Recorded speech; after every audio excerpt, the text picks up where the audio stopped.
Hello everyone, चलो आज हम चलते हैं शाह सतनाम जी गर्ल्स स्कूल।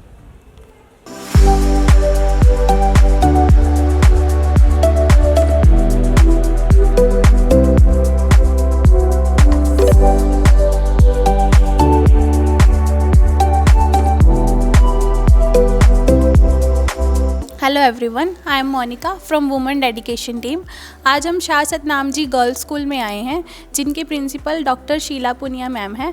आज हम उनसे स्कूल के बारे में कुछ जानकारी लेते हैं। Hello ma'am, first of all मैं आपसे यही पूछना चाहती हूँ कि आपको एज ए प्रिंसिपल वर्क करते हुए कितना टाइम हो गया है? एज अ प्रिंसिपल मुझे शाह सतनाम जी गर्ल्स स्कूल में 30 साल हो गए हैं। आई जॉइन द स्कूल इन 94 और बड़ा अच्छा एक्सपीरियंस है इस स्कूल का मेरे साथ। और आई वॉज़ ऑफ 28 साल मेरी उम्र थी जब मैंने ये स्कूल ज्वाइन किया था। और बड़ा अच्छा लगा है मुझे यहाँ पे काम करना, बड़े पैशन के साथ मैंने काम किया है। और मेरी जो भी सफलता है, मेरा जो भी श्रेय है, मैं सारा अपने गुरुजी संत डॉक्टर गुरमीत राम रहीम सिंह जी को देती हूँ, क्योंकि उनकी शरण में ही हम पले और उन्होंने ही हमें अनुशासन सिखाया।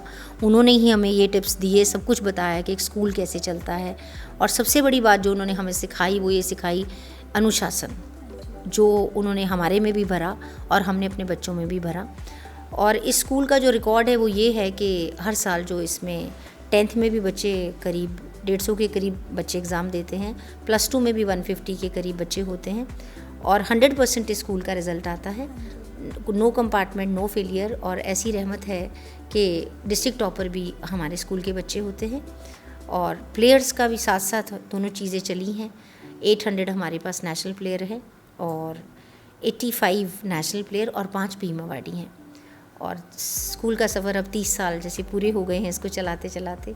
तो इसी स्कूल के बच्चे डॉक्टर्स हैं, लॉयर्स हैं, इंजीनियर्स हैं, टीचर्स हैं, एडमिनिस्ट्रेशन में हैं, जजेस हैं, पुलिस में हैं, बैंक में हैं। कोई ऐसा फील्ड नहीं है जहाँ पे शाह सतनाम जी गर्ल्स स्कूल सिरसा के बच्चे नहीं हैं। हाँ जी। तो मैम, आप अपने स्कूल के स्टूडेंट्स और उनके पेरेंट्स को क्या मैसेज देना चाहते हैं? समय बहुत बदला। 30 साल में जो अब टाइम आ गया है, इसमें हम पेरेंट्स को ये मैसेज देना चाहते हैं कि ये डिजिटल वर्ल्ड का टाइम है। इसमें पेरेंट्स अपने बच्चों को टाइम ज़रूर दें और मोबाइल का यूज़ घरों में कम से कम हो, क्योंकि मोबाइल का यूज़ ज़्यादा होने की वजह से बच्चे स्पीकर कम हो गए हैं, मतलब वो कम बोलते हैं और घर का माहौल ऐसा बन गया है कि आपस में एक दूसरे के लिए टाइम नहीं है। तो जैसा कि हमारे गुरुजी ने बोला कि डिजिटल फास्टिंग करवाई जाए बच्चों से। हम खुद भी करते हैं, 7 से 9 सब मोबाइल बंद कर लेते हैं और उसमें एक कमरे में सभी परिवार के लोग बैठे, चाहे दादा दादी हैं, चाहे मम्मी पापा हैं। अगर जिस घर में बुज़ुर्ग होते हैं ना, वो घर कभी फेल नहीं होता। वो अपने तजर्बे अपने बच्चों को बताते हैं, एक्सपीरियंस बताते हैं और उनकी पढ़ाई कैसी थी, हमारी कैसी है, वो शेयर करते हैं। और पेरेंट्स को भी अगर एजुकेटेड है तो उनको अपनी लाइफ ज़रूर अपने बच्चों के साथ शेयर करनी चाहिए, बजाय कि स्ट्रिक्ट होने के। उनके साथ एक फ्रेंडली इन्वायरमेंट घर में रखना चाहिए, ताकि अगर बच्चा गलती भी करता है तो वो खुल के बता सके कि आज मेरे से क्या गलती हुई है। अगर हम उसको बात बात पर डांटेंगे तो वो उन चीज़ों से डरेगा कि बताने का कोई फ़ायदा नहीं, क्योंकि बात सुनने से पहले ही डांट देंगे। तो बेटर है कि आप 2 घंटे एक ऐसा निकालें, एक प्रिंसिपल बना दें अपने घर का कि रात को आपका डिजिटल वर्ल्ड के मोबाइल्स बंद हों और आप बच्चों के साथ बहुत अच्छे से सारा दिन में बच्चों ने क्या किया है उसके बारे में बात कर सके। और जैसे जैसे टाइम बढ़ रहा है तो पाया जा रहा है बच्चे शॉर्टकट्स बहुत ढूंढ रहे हैं आज का यूथ, और कुछ ड्रग बहुत हो गया तो ड्रग को भी रोका जाए। तो इसमें नशा अभियान, नशा मुक्ति अभियान और ऐसी काउंसलिंग्स बच्चों की होनी चाहिए, ताकि बच्चे इस रास्ते पर बिल्कुल भी ना जाएं।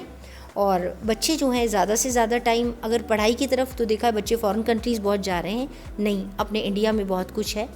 और हम अपील करेंगे पेरेंट्स से कि वो +1 में 10th के एग्ज़ाम के बाद अपने बच्चों की काउंसलिंग कराएं, बहुत अच्छी काउंसलिंग। वैसे तो आजकल के बच्चों को बड़ा अच्छे से क्लियर होता है कि मैं क्या बनना चाहता हूँ, बट अगर काउंसलिंग हो जाती है, मान लीजिए वो डॉक्टर बनना चाहता है और काउंसलिंग के बाद उसको पता चलता है कि नहीं, टीचर लाइफ में भी बहुत फ़ायदा है, बैंक मैनेजर बनने में भी बहुत फ़ायदा है, तो वो ऐसे फ़ायदे और नुकसान उनको एक अच्छे काउंसलर्स बता सकते हैं। और अगर काउंसलिंग पेरेंट्स बच्चों की करवाते हैं तो बच्चे को विजन भी क्लियर होता है और पेरेंट्स को भी पता चलता है कि बच्चा मेरा किस हाइट्स तक तरक्की कर सकता है। और रही स्कूल की बात कि यहाँ पे हमने देखा है कि बच्चे वो मिट्टी है कि हम इसको किसी तरह भी तैयार कर सकते हैं। जैसे प्री नर्सरी के 5 बच्चे हैं जिन्होंने इंडिया बुक ऑफ रिकॉर्ड्स में अपना नाम दर्ज कराया है, और 3 साल के बच्चे जब वो तुतला के बात करते हैं, अपनी बात जब उन्होंने रखी है, तो बहुत अच्छा लगा है कि हमने पाया एज अ एजुकेशनिस्ट कि 5 साल से उम्र के जो कम बच्चे होते हैं उनकी जो लर्निंग मेमोरी होती है वो बहुत अच्छी होती है। तो ये प्रिंसिपल पे डिपेंड करता है, एक लीडर पे डिपेंड करता है कि वो अपने बच्चों को कितना टाइम देता है। और हमारी तो प्रिंसिपल से क्या सबसे अपील है, जो भी स्कूल चला रहे हैं, कि कम से कम प्रिंसिपल अपने बच्चों के बीच में ज़रूर रहे, ताकि वो देख सके कि उनके बच्चे जो हैं किस चीज़ में रुचि रखते हैं, और उस रुचि को बढ़ाने के लिए वो मैक्सिमम लोगों की जो भी काउंसलिंग करा सकती हैं या जिनको भी बुला सकती हैं स्कूल में बुलाएं और बच्चों की बात कराएं। बच्चों के इंटरेक्शन के साथ बच्चों का पता चलता है कि ये क्या चाहते हैं, इनकी रुचि किस में है, ये आगे किस चीज़ में बढ़ना चाहते हैं, किस चीज़ में इनका इंटरेस्ट है। तो इन सब चीज़ों का ध्यान रखते हुए हम हर जो नागरिक हमारे इस भारत देश का है, या हर जो बच्चा है, अगर हम उसके लिए काम करें तो बहुत अच्छे से ये हमारा देश उन्नति कर सकता है। और ये भी नहीं कि फ़ीस भी कोई ज़्यादा मैटर नहीं। यहाँ पे स्कूल में 300 ऐसे बच्चे हैं जिनको बिल्कुल फ्री ऑफ कॉस्ट पढ़ाया जाता है। ये सोचा ही नहीं जाता फ़ीस दे रहे हैं कि नहीं दे रहे, बस उनकी आर्थिक स्थिति को जाना जाता है। मैनेजमेंट बहुत अच्छी है, इस बात को समझती भी है और बच्चों को पूरी मदद भी करती है। तो मेरा यही संदेश है अपने बच्चों से, उनके पेरेंट्स से, कि उनके साथ ज़्यादा से ज़्यादा बैठें, टाइम दें, उनकी रुचि को जानने की कोशिश करें।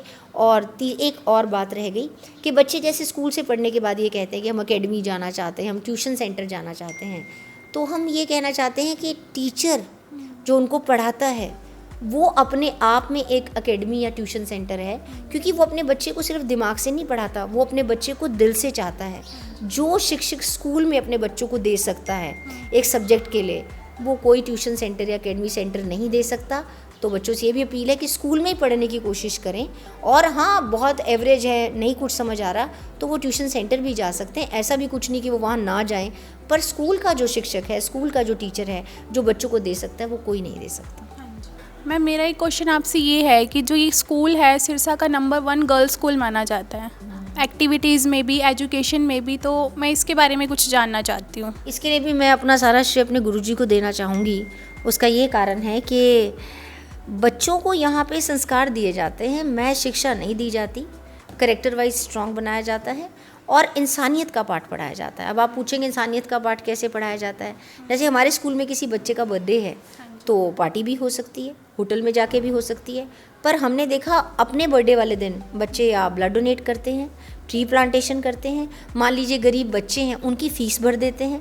मान लीजिए वो बच्चे किताबें नहीं ले सकते तो अपने बर्थडे वाले दिन जो पैसे पार्टी पे लगानी है उन पैसों से किताबें लेके दे देते हैं। सर्दी बहुत है, बच्चा अपने लिए ब्लेज़र नहीं खरीद सकता, अपने बर्थडे वाले दिन वो बच्चे उन बच्चों को ब्लेज़र्स लेके देते हैं।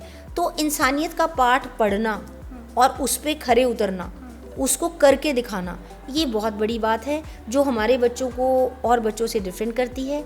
और सबसे बड़ी बात कि एक धर्म से जुड़ा ये स्कूल है, बच्चे सत्संग पे भी जाते हैं, बच्चे सेवा भी करते हैं, तो रियल लाइफ को बच्चे यहाँ पर जीते हैं। और जब ऐसे संस्कार आ जाते हैं, बचपन से ही आ जाते हैं, अपने लिए हर कोई जीता है, अगर आप दूसरों की खुशी के लिए जीते हैं तो ज़िंदगी उसे ही कहा जाता है।